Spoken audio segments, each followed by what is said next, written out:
I think it has been a disappointing year for altcoins for sure. To speak bluntly, I mean, I think we've kind of lost our way this cycle in a sense. Like, I think a lot of people were focused more on meme coins, and it's not any like one person's fault. It's just like the industry as a whole seemed to start rewarding meme coins. I feel like we're going through this like maturing process as an industry where we have to like find what's actually important and reward the people that are actually building something useful and not the people that are, going after the quick cash grab. Do you think there's an argument to be made that maybe we should be ignoring crypto headlines and focusing more on the data points, just not paying all that much attention to crypto-specific headlines, even things around supposedly important stuff like regulation, what the SEC is doing, technological developments within the space itself? I mostly just trade based on if it's not broke, don't fix it, right? The 4-year cycle has been a thing forever.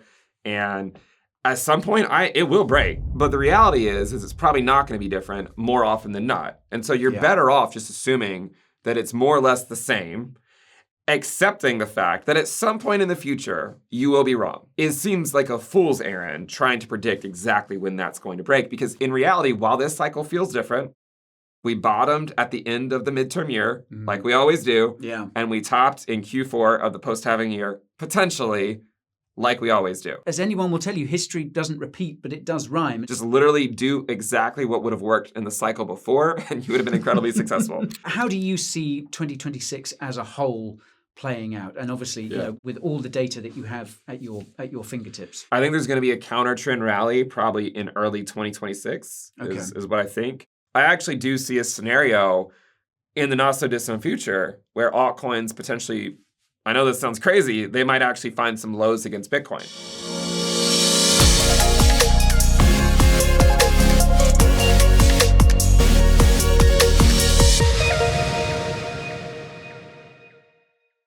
Hello, everyone, and welcome to a special in-person edition of the Coin Bureau podcast. Now, if you've been in crypto for any length of time, my guest today probably doesn't need any introduction, but he is, of course, the head honcho of Into the Cryptoverse, the master of Bitcoin dominance, YouTuber and crypto analyst extraordinaire, the wonderful Mr. Ben Cowen. Ben, it is lovely to see you. Thanks for dropping by the studio today. Thanks for having me. It's a pleasure to be here in Dubai for the first time, meeting you for the first time. I know. That's crazy. Know. Crazy to think about. Having worked together, having done live streams on NFA and what have you for about 3 years, we finally met in person in the last few days. At some point, maybe you, Rob, and I will all be in the same place together, but I just don't know. I don't know if the universe can handle We'll that. save something for next cycle. Exactly. We've got to have something to look forward to, haven't we? So yes, Ben has been in town for Binance Blockchain Week, and you're also off to Bitcoin MENA next week, that's right? correct. Yep. Up in Abu Dhabi. Yep. So and Ben obviously has made some incredible calls recently, especially around Bitcoin and Bitcoin dominance. And as such, you've been in kind of high demand. This is your sort of like 9th or 10th interview, I think, since you've been here. Yeah, something like that. Okay. But I mean, when you fly all the way out to Dubai, you got to make the most of it. Absolutely. Definitely some of the longest flights I've been on. But it's worth it. I mean, Dubai's a really incredible city. I mean, I didn't really know what to expect. Yeah. But I mean, it's really incredible, and I like it, and it's fun now because I get to do a little bit of sightseeing too between the two conferences. Yeah. Yeah, no, it is a great place, and obviously sort of very open to crypto, and really kind of forward looking as well. And there's such a great mix of nationalities here too. Right. So it's good to have you in the mix. Maybe we'll be seeing more of you here. Who yeah. knows? But I wanted to talk to you a little bit just about. I mean, I think as we come towards the end of 2025, a year that has not really been easy for those of us in crypto, I think it's fair to say, especially those who hold altcoins. But even Bitcoin holders, I think, have had a tough year, despite an all-time high. So I wanted to get your thoughts on the year that we're leaving behind, and also get your thoughts on what might lie ahead for 2026, because obviously we can't see into the future, but we can kind of read the tea leaves to an extent. So yeah, I'm just curious to get your opinion on both of those. But so. How would you say, what would be your verdict on 2025, I guess? What's interesting, if you look at the ROI of Bitcoin from the low for this entire cycle, and you kind of ask someone in 2022 to draw out a potential path, you might have just drawn exactly what happened, right? Like diminishing returns. The cycle length, assuming the top is in October, was basically within a few days the same length of the cycle, the last 2 cycles. They were all about that length as measured from the low. So in a lot of ways, we got exactly what happened in prior cycles, just with diminishing returns. But in other ways, it was like completely different in some sense. And a lot of that is, again, due to the altcoin market didn't really keep up with Bitcoin. And one of the main thesis for this entire bull market that I had was like, okay, if we're in a higher for longer interest rate environment, and if we're in quantitative tightening, it makes sense to just stick with Bitcoin until that stuff comes to an end, or we go to lower rates. If the Fed funds rate goes below the neutral rate, which I've sort of approximated as the 2-year Treasury yield, when that stuff happens, it makes sense to potentially pivot, because that's what happened last cycle. The thing that happened last cycle that was different was that all the monetary policy stuff changed in the pre-halving year rather than the end of the post-halving year. And that's what's made it so difficult. These market conditions are actually the exact same market conditions I launched my YouTube channel under. Because I launched my YouTube channel in 2019, right before quantitative tightening ended, and right around the time that Bitcoin topped out at that sort of intermediate peak in 2019. Back then, there was also very little retail interest, as we can see now. Like if you look at subscribers to YouTube channels, people following various influencers on X that talk about crypto, it does not look like anything like 2021, and doesn't look like 2017 at all. So what's really interesting is that in a lot of ways, this cycle is the same in the sense that if the top is in Q4 of the post-halving year, that's what always happens. Like, why should we be surprised that it's just happening again for like the 4th time? But in another sense, it feels very different because we topped not because of euphoria, but because of apathy, which is kind of what happened in 2019. And I think I've actually heard you mention this some while we've been here, is that like attention is a big thing, right? There's been a lack of attention to the cryptoverse. And in 2019, it was that lack of attention during QT, during those higher rates, that caused Bitcoin to slowly start to come back down, because people weren't really selling because there wasn't any euphoria, right? And so people were saying like, well, how do I sell this thing when like it doesn't really feel euphoric, but it then kind of slowly went down. I think that's where we are right now in the cycle. So I think it has been a disappointing year for altcoins for sure. To be completely honest though, Bitcoin's trading at the same price it was a year ago, right? And that was the argument about Bitcoin dominance, was that even after the top for Bitcoin is in, it'll still hold up better than altcoins for a while.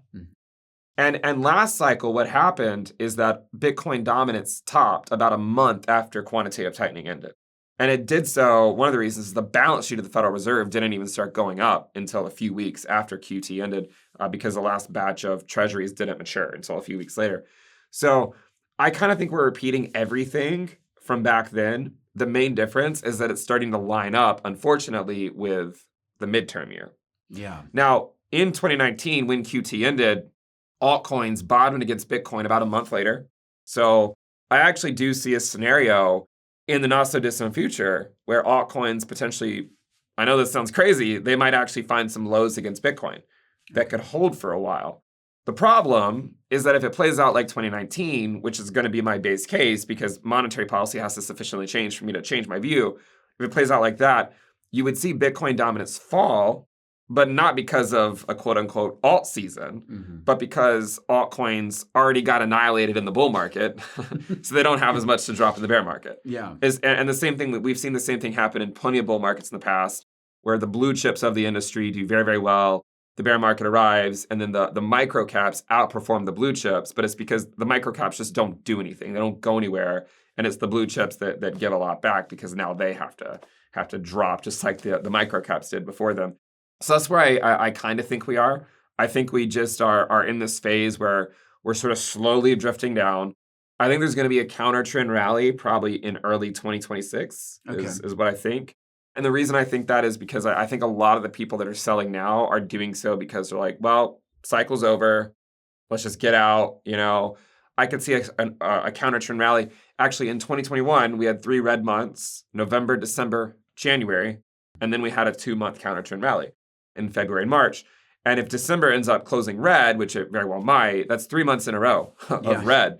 And so I could see it. And there's also people betting on a super cycle like there always is. And so usually there's something that happens in the early part of the midterm year that makes the super cycle guys think they're right to kind of, but then it usually leads to a lower high. So that's where I am. I think we're going to see some macro headwinds into about mid-2026. That actually it would line up perfectly with a 2019 bear market, where you had about a 9-month bear market or so. So that's kind of what I see happening. Yeah. I guess what's been confusing for a lot of people or hard to understand is that against this backdrop that, as you point out, has so many historical parallels. At the same time, for the crypto industry, we've had, what objectively really positive news. I mean, we have in the US a pro-crypto administration basically for the first time ever. And this follows on the heels of a really anti-crypto administration. I mean, it's night and day, the contrast between the two. We've got spot ETFs, which were something that the industry was kind of lusting after for a decade. I mean, I think it was 2013 that the Winklevoss twins sort of first proposed the idea of a spot Bitcoin ETF. And then finally we got them in 2024. And so, objectively, if you left price out of it and you just showed someone the headlines, the crypto, a sprinkling of crypto headlines from across the year, they would probably have gone, well, if you asked me to guess the price, I would say that Bitcoin is at all-time highs or thereabouts, right, and altcoins are probably ripping hard as well. I mean, do you think that's fair to say, or do you think that's is that just taking the news and trying to adjust it to fit the narrative? I do think narrative follows price. Absolutely. I also think the market is well ahead of what where the news cycle is. 6 to 12 months ahead in some cases. The market is forward-looking. If you think about it, in 2022, really the end of 2022, when FTX was collapsing and all the FUD there was and all the sort of like crypto is dying and all this stuff, 2023, we had, what choke point operation, what all these different operations they had. They were cracking down on exchanges. They were picking different exchanges off one by one, going after a lot of different companies. It was crazy, right? But what was also happening during that entire time is we were in a bull market. Yeah. And now that, we had this pro-crypto administration, I think a lot of people thought that it had to mean this like really great thing for the crypto asset class, but markets have a way of pricing things in like way before they happen. So by the time they happen, the opposite thing starts to happen. So that's kind of what I think is going on. To speak bluntly, I mean, I think we've kind of lost our way this cycle in a sense. Like I think a lot of people were focused more on meme coins, and it's not any like one person's fault. It's just like the industry as a whole seemed to start rewarding meme coins and the developers of those. And so I think that kind of led a lot of the other developers that may have been building in crypto, they kind of like went over to AI. Yeah. Where their potential return on their time investment would have been more valuable. Because a lot of developers, I think they had to struggle with what's the point of developing if someone can just launch a meme coin and outperform my project, that I've been spending 4 years working on. Yeah. It's got to be kind of demoralizing at some point. And so I feel like we're going through this maturing process as an industry where we have to find what's actually important and reward the people that are actually building something useful and not the people that are going after the quick cash grab, if that makes sense. So I do think that, going into this year, it certainly made sense that we had a sort of a local high around the inauguration day just because of all the hype around it. And it made sense we had a high in Q4 as well. I mean, in a lot of ways, it played out like it normally does, just less euphoric. Mm-hmm. But that's also an artifact of what we've seen before as well, and that's diminishing returns, right? Every cycle we have diminishing returns. So it's easy to look back on things and be like, well, this is the reason why. It's because of monetary policy. It's because of whatever happened. But in reality, we've always had diminishing returns, and maybe this cycle we didn't get this alt season that people were wanting. Perhaps that's because of monetary policy, and there's been a lot of uncertainty as well. There's been uncertainty with the labor market and how AI is affecting it. There's been uncertainty with things like tariffs, right? Yeah. Are we going to have tariffs? Are we not? It kind of freezes a lot of entrepreneurs. I've spoken with a lot of entrepreneurs, and a lot of the general consensus is they don't know what to do because they're like, well, do I proceed with expanding my business in this way? or do I wait to get more clarity on tariffs? And a lot of them want to wait until there's more clarity on tariffs. And I think like that's kind of holding things back as well. I think that ultimately narrative follows price, but it's so easy to like find the narratives to sort of justify like, okay, we're at higher interest rates. And by the way, I don't think we've ever had an alt season when the Fed funds rate was sort of like durably above the 2-year yield, right? It's the major alt seasons of the past 2017 and then also in 2021, they were at least somewhat equivalent, or below. Where we were in looser territory. We weren't in restrictive territory. And so that's been something this cycle and it kind of shows you like why Bitcoin dominance matters, like why the blue chips matter is because not every cycle does not promise that the micro caps will pump as well. And we've seen that with stocks forever, right? There's plenty of times where the blue chip stocks like this cycle, the Mag 7, think about how well they've done. And then you look at the Russell 2000. Yeah. And the Russell 2000 just looks like the altcoin market. Yeah. Like it's kind of wicked to new highs, but that's about it. I mean, the Mag 7 is basically propping up the entire stock market. Right. And just like so, Bitcoin has propped up the entire crypto market. Yeah. If Bitcoin, think about it like this, if Bitcoin were trading where a majority of the altcoins are trading, it would be trading closer to its 2022 lows than the 2021 highs. I mean, there's a lot of altcoins that are really far down. And so I think the reason why sentiment is as good as it is, even though it's not great, is because Bitcoin is still at least trading at around 100K. And so, like that's kind of where we are. I think that we'll have some macro headwinds for a while, and then hopefully things can pick back up. So in order to lead us into the kind of next part that I wanted to ask you about, what you see ahead for 2026. Okay, folks, I'd like to take a moment to thank the sponsors who make this show possible. SVM's ecosystem has been missing a high-speed, low-latency chain until now. Fogo delivers 40 millisecond block times, 1.3 second finality, and near-zero fees, all backed by high-performance validators co-located near major exchange infrastructure. Made for traders, by traders, zero compromise. It's not theoretical, it's live, blazing fast, and ready for you to test. So head to fogo.io/start and experience the future of trading. Do you think then that maybe as people who are watching crypto prices and trying to work out where they're going next, do you think there's an argument to be made that maybe we should be ignoring crypto headlines and focusing more on the data points? And obviously, Into the Cryptoverse, the platform that you've built is very much a data platform, and you are, I guess, very much a data analyst in that regard. You might be talking your own book here, but do you think really we're just better off focusing purely on data points? And by that I mean things like the Fed's fund rate, as well as previous cycles and what have you, and kind of just not paying all that much attention to crypto specific headlines, even things around supposedly important stuff like regulation, what the SEC is doing, technological developments within the space itself. Is there an argument for just focusing on the data? I think there is an argument for focusing on the data, but I do like to know what's going on in the industry as well. Like I want to know, what are the latest trends, but I'm not using the headlines to trade. Right? Yeah. Like I'm not reading a headline and being like, oh, I need to go sell my Bitcoin or I need to go buy Bitcoin because of this headline. I mostly just trade based on if it's not broke, don't fix it. Yeah. Right? The 4-year cycle has been a thing forever.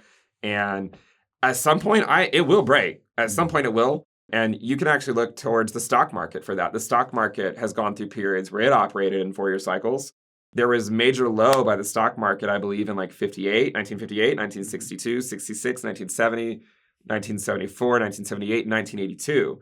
And every 4 years, like clockwork, there was a major low in the stock market.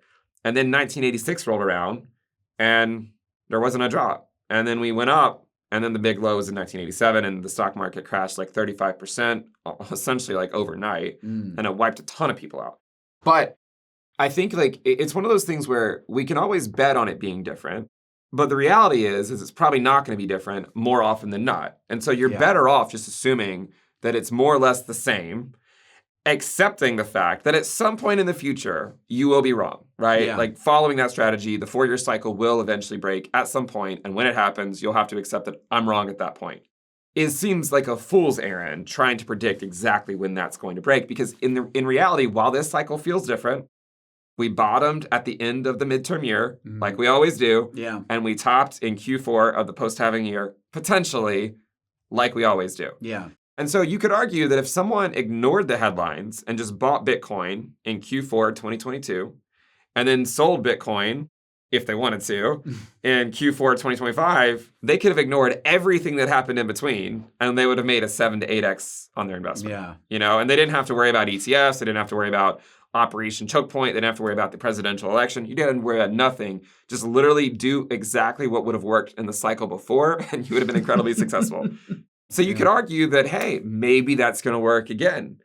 Maybe the right move here is into 2026.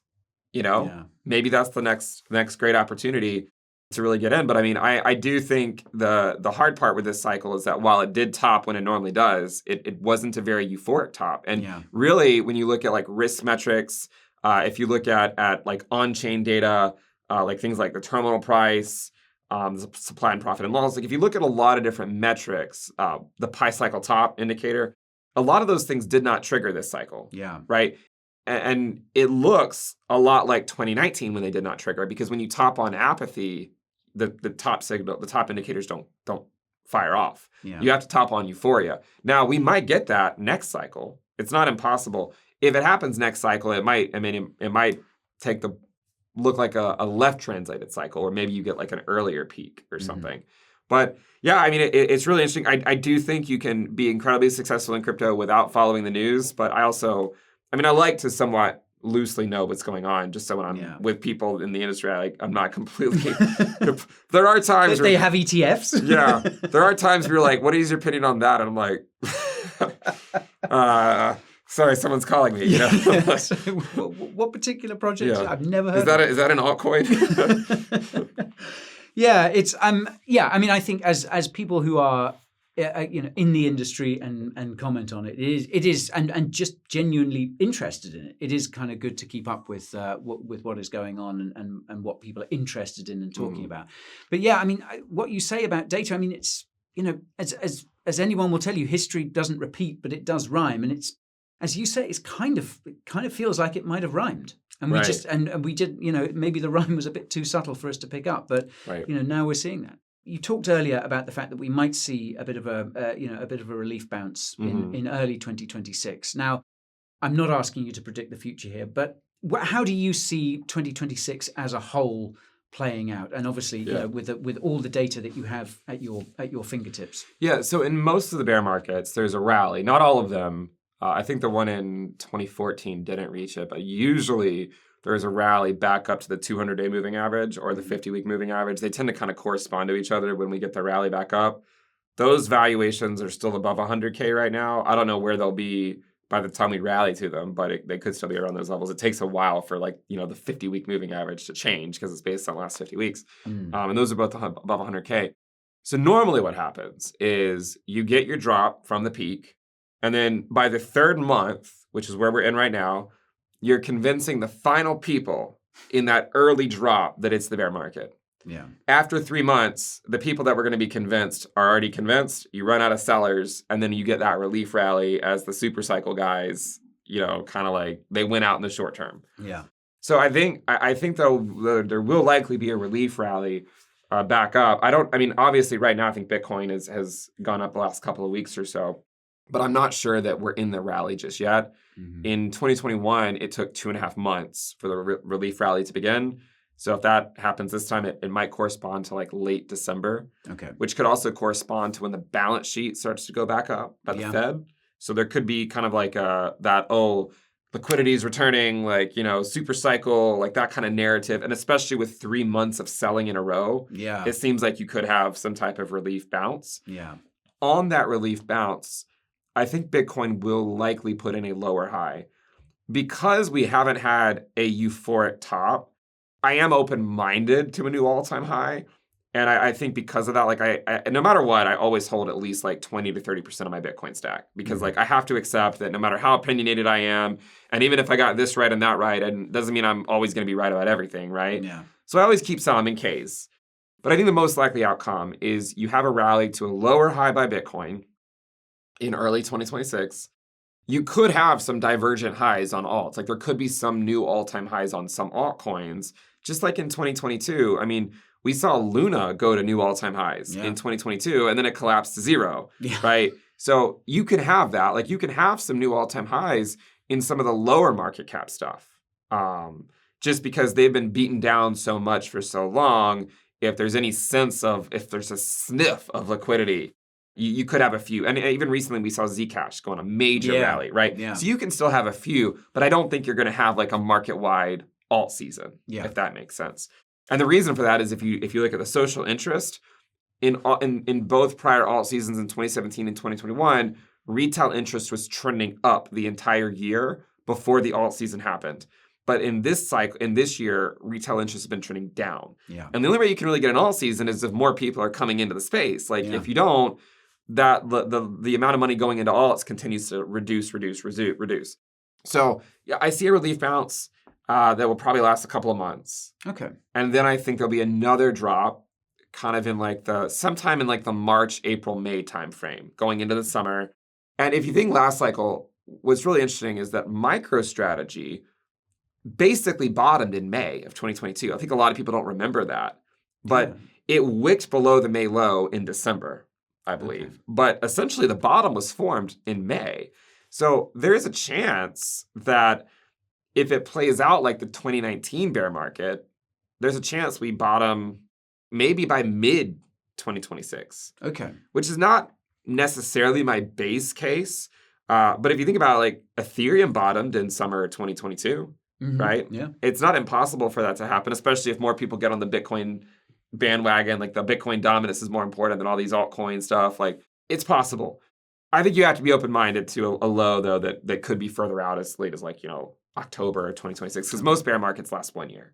Yeah. Right. But in general, I see I see kind of a slow progression down. But one of the reasons why I think by mid 2026 you could start to see some tailwinds start to develop will be that they're going to replace Powell more than likely as the chair of the Federal Reserve. I mean, he'll still be there, but he won't be the chair. Yeah.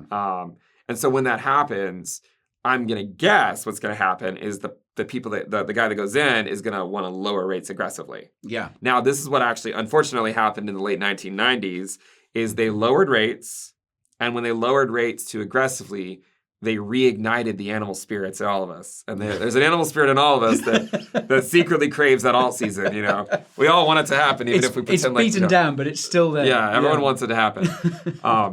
So there does exist a scenario where they rekindle the animal spirits 2026, 2027. Well, of course, with the midterms in November 2026. Yeah. There's possible they try to rekindle that. The issue is that we might learn the same lesson we learned in the late 1990s, is that eventually we have to deal with the unfortunate consequence that we can't just print our way out of everything. We can't just lower rates to solve all our problems. Yeah. And what happened back then, actually, was they lowered rates, it reignited the animal spirits, and then they had to make the very difficult decision to raise rates again. Yeah. And then when they raised rates again, after doing that for a few months, it finally killed the business cycle. And then that's when we went into the sort of the end of the business cycle. We had a big reset, and then we started afresh. Yeah. So I think there's a lot of runway. There's still some tailwinds in the AI sector, I think, that can keep things going for a little while. I also think there'll be a correction by stocks in early 2026 as well. Okay. But maybe like 10 to 15%, not like a massive one, but just like a kind of a small correction. So I kind of see it playing out like that. And then, after they go through the business of lowering rates, and then eventually they potentially like raise rates again, eventually it's going to lead. We're going to have to deal with these things. But that's kind of how I see things playing out in the short term, right? Like just a slower bleed into the midterm year. And the reason it's slower, if you look at the ROI from every peak to the low, from every bear market, the current one is the best one so far. Right. In the sense of like the drawdown from the top is not as bad as any of the other drawdowns. And the reason is because it's coming from a non-euphoric top. Yeah. Euphoric tops, the drawdowns are worse because you have tons of new retail investors that pile in at the top, and then they just get completely liquidated. And all completely irrational. Right. And it's because of those retail investors that come in at the top. They're the reason you could argue the bear markets last a year is because they then capitulate over the next year. Without that, you get more of like a 2019 style bear market where you still go down, but it's more of a slower progression down because people aren't selling in the same way because they're like, where was the euphoria? Yeah. You know, if we had gone to 200K or something, everyone would be convinced that it's the top, right? Yeah. Because it'd be like, well, I mean, we went to 200K, it's Q4, like why would that not be the top? It's because we haven't had euphoria that people aren't convinced, and because of that, I think it's sort of reducing the amount of selling. And if you overlay, I actually just created a chart that I made a video on early, like last night at like 3 a.m. because I couldn't sleep because I'm jet lagged. But where it actually compares this bear market to the 2019 bear market, and it actually is tracking it almost perfectly. So I'm kind of in that camp, and could see some of those macro headwinds becoming tailwinds by mid 2026, late 2026 at the latest. Yeah. By that analysis, we need to be paying attention sort of early 2026, and then we looking, as you say, to possibly bottom around mid 2026, but with an eye on the replacement of Powell at the Fed by someone who's obviously going to be probably dancing to Trump's tune, right? And of course the November midterms when Trump and the Trump administration will want markets to be flying. Right. And the other thing too is Bitcoin, the bear markets we know are historically have lasted about 1 year, right? Yeah. Like in 2021 we topped in November, the bottom was November of the following year. In 2017 we topped in December, the bottom was December of 2018, right? They've been about 12 months. What's interesting is that if we did top in October and it takes 12 months, that's October 2026.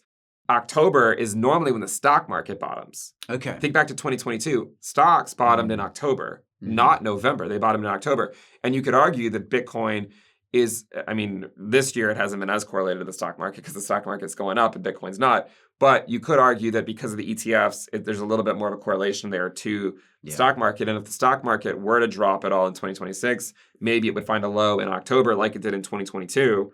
And that could also correspond to a potential Bitcoin bottom. One more thing, this is kind of a crazy coincidence, but in 2021, when MicroStrategy topped, it took 98 weeks for it to bottom.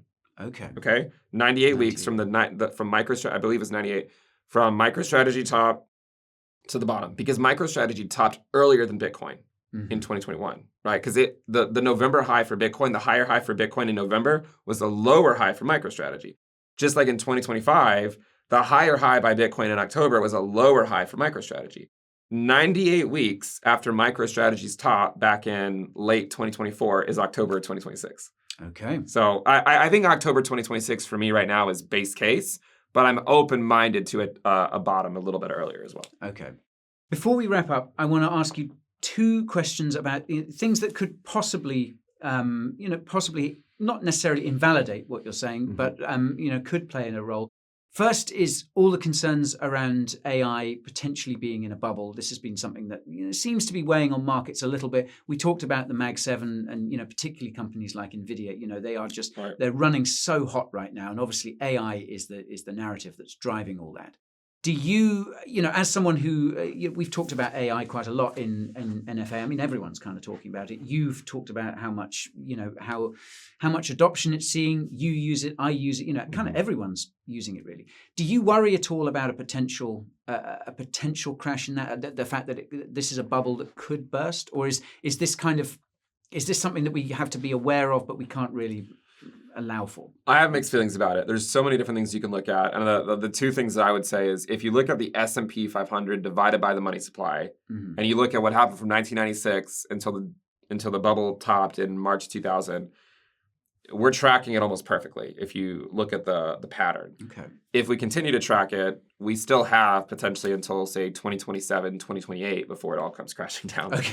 So I think it very well could come crashing down, but that it still could be a little ways off. Like you could have a correction in 2026 where people think it's over, but then we just recover yet again because they run it hot by lowering rates. Yeah. So I think that there is a reason to be concerned about that, but it's also impossible to know when that's actually going to happen. Do I think it's going to happen in the next 3 years? Probably. But when you look at it a different way, when you look at the S&P 500 divided by gold and not divided by the money supply, this does not look like the dot-com era at all. Okay. If you look at it like the S&P against gold, it looks a lot more like the 1970s, where, stocks just kind of stalled out and they dropped, but it wasn't as long of a drop as what we had in the dot-com era, or as brutal, right? You had a drop, but then stocks basically recovered back to all-time highs within a couple of years or so. So I think there's probably elements of there will likely be a drop in the S&P that's going to exceed 20, 30% within the next few years.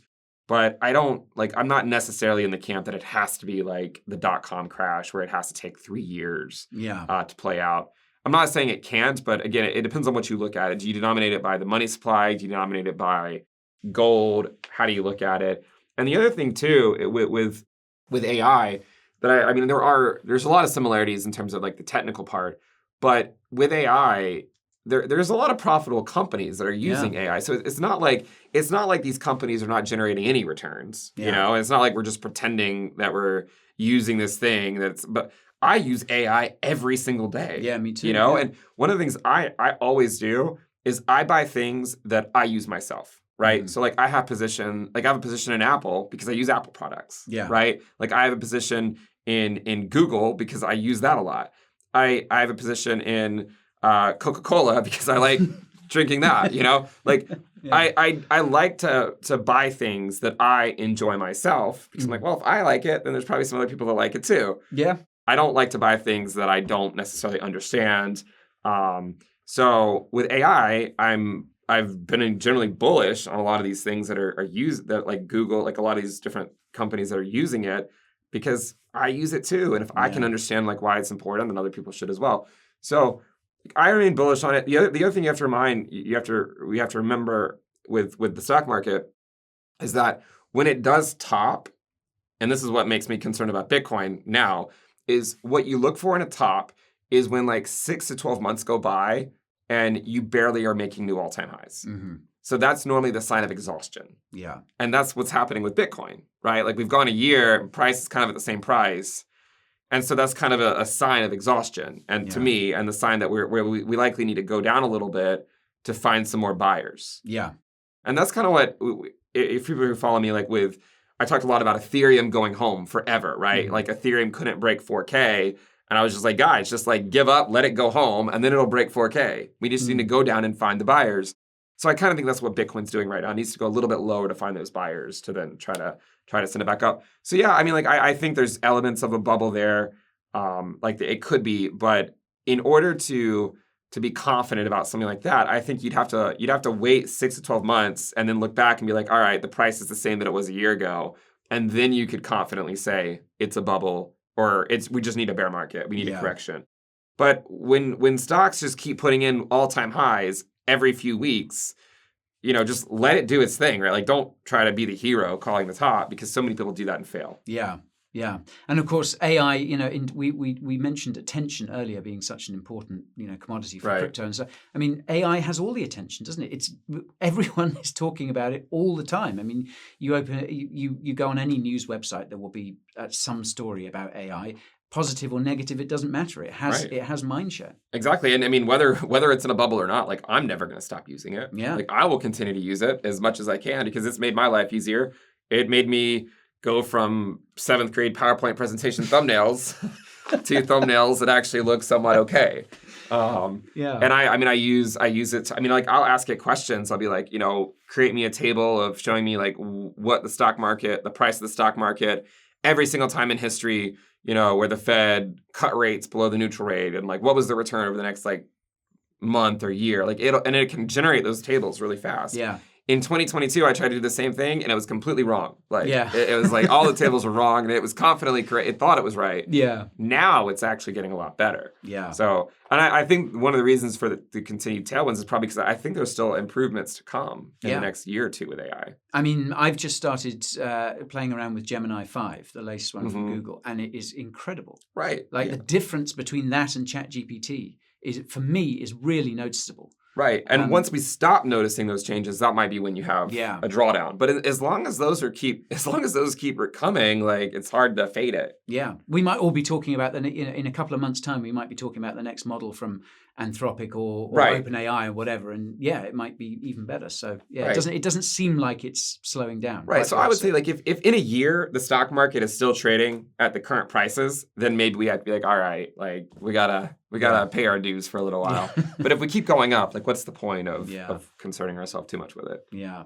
Okay, Ben, final question. Now this could completely invalidate your thesis because as we've mentioned before, one thing that probably will send the crypto market absolutely stratospheric is your channel Into the Cryptoverse hitting 1 million subscribers. That is true. You are not that far away. So, I have told people that the reason alt season has not happened is because I'm not at 1 million subscribers yet. So it's not my fault, It's not my fault. That's a data point we need to watch very carefully. Right. It is. Yeah. It is. And maybe by the time I get there, the Fed will lower rates below the Fed funds rate or below the neutral rate, and maybe that'll correspond because growth, as I said earlier, right? I mean, just growth in YouTube channels in crypto is really slow right now. Yeah. Right. Like it's so slow. If you look at it compared to 2021, it's nowhere near. So at this rate, it'll take probably 4 or 5 months for me to get there. Maybe that'll correspond to when the Fed starts to. That would be nice. Yeah, I would. That would be nice. Well, Ben, I mean, you've made so many good calls, for a long time, but especially over the last year or so. So anyone who has been following you has been very, very happy to have been doing so. So for anyone watching, if you're not following Ben, you should by now have got the message that you really should be. If only because every new subscriber gets us close to that 1 million mark where alt season will begin. But no, seriously, Ben, it's been great having your insights. It's been really great meeting you in person. And I appreciate you talking to us, when you've been so busy out here. But keep doing what you're doing. I'm really looking forward to 2026. And we appreciate all the insights. Me too. And I've said before, I might turn my channel into a chess channel once I reach 1 million subscribers as well. Okay, so we get alt season and then we can all get into chess and chess stocks will go crazy. Yeah. It'd be fantastic. Yeah, chess and crypto. I mean, what's a better combination than that? That's what we all want. The pawns are the altcoins. Yeah. Bitcoin's the king. I can't wait. All right. Thank you, everyone, for watching. Thank you to Ben for being such a great guest. And we'll see you again soon.